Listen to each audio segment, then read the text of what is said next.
Hello friends, मो YouTube channel को आपण मानक स्वागत। आपण माने तो बहुत प्रकार माछ रेसिपी खाइथिबे। चलंतु आज मु एक यूनिक स्टाइल रो माछ रेसिपी प्रिपेयर करिवि। जदि आपण मानक एई रेसिपी पसंद आसे ताहले लाइक शेयर निश्चिंत करिवे। चलंतु स्टार्ट करिबा। मु एठी किछि रोही माछ रे हळदी लूण दे गोळे रखिछि। एबे माछ फ्राई करिया कड़ाई रे किछि रिफाइन तेल नैछि। आपण माने एठी सोरिष तेल भी यूज करि परिबे। देखो तेल भल से गरम हो जाइए। मुझे गोटी गोटी करी माछ को भल से फ्राए करनेबी।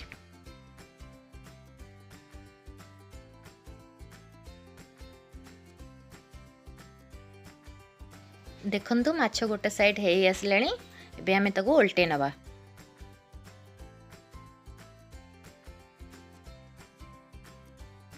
माछ भल से भाजी गलानी।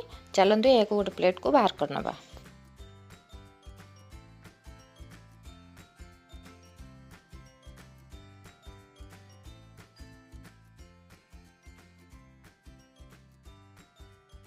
चलंतु बाकी थिबा माछ को भी एपरि भाजी नबा।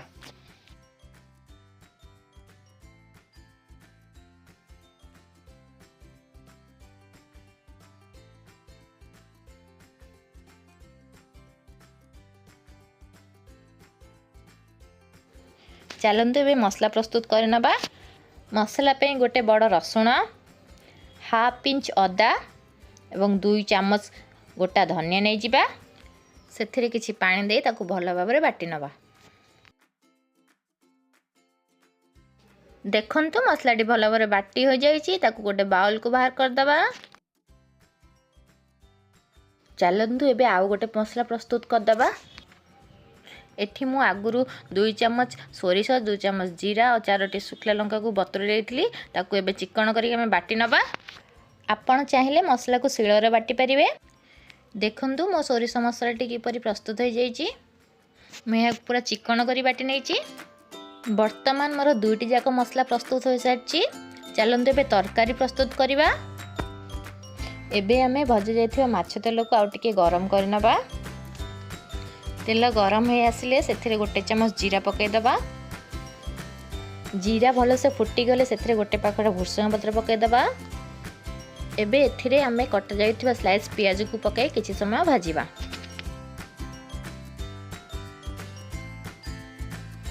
देखंतु पियाज टिके पर भल भाबरे भाजी होई गोल्डन ब्राउन कलर हो जाइछि। एबे एथिरे आमे धनिया अदा रसुण बट्टा को पकाई भल भाबरे टिके कसी नबा।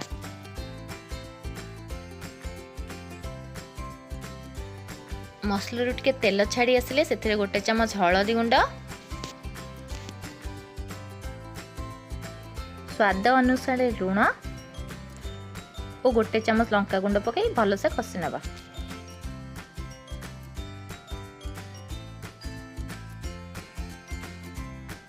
मसलाटी कड़े न लगे से आम कि पानी दे दबा।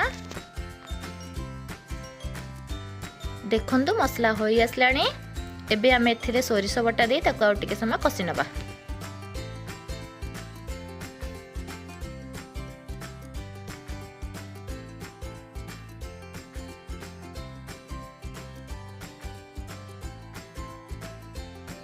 एबे सेथिरे किछि पानी दे दबा। देखंतु मसलाटी भल भाबरे कसी हो गलानी। एबे आदरे हमें कटा होइथिया टमाटो पके दबा।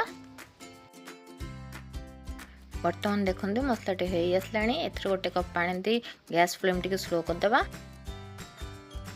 चलंतु आमे पे गोटे कप दही दे भल से गोळे नबा। मने रखंतु दही पकाइबा द्वारा रेसिपीटी रो टेस्ट 2 गुण हो जाय थाए। एबे तरकारी को 2 रु 3 मिनिट फुटिया पे छाड़ी दबा। देखंतु तरकारी फुटी आसलानी। एबे एथिरे भजा होई रहिथिया माछ गुडी को गोटे गोटे करी पकाई नबा। बे माछ और मसला को गोटे मिनिट पर्यंत एमती भल भाबरे मिक्स कर नबा। आपण चाहिले एथिरे पानी दे झोल रखि परिवे। मते तो सुखा पसंद सेति पे म एपरि सुखिला करिछि। देखंतु फाइनली दही माछ मसला प्रस्तुत हो गला।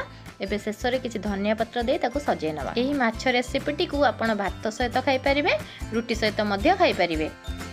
मु पुणी गोटे नुआ रेसिपी नहीं आसीबी। से पर्यंत रहिली। नमस्कार।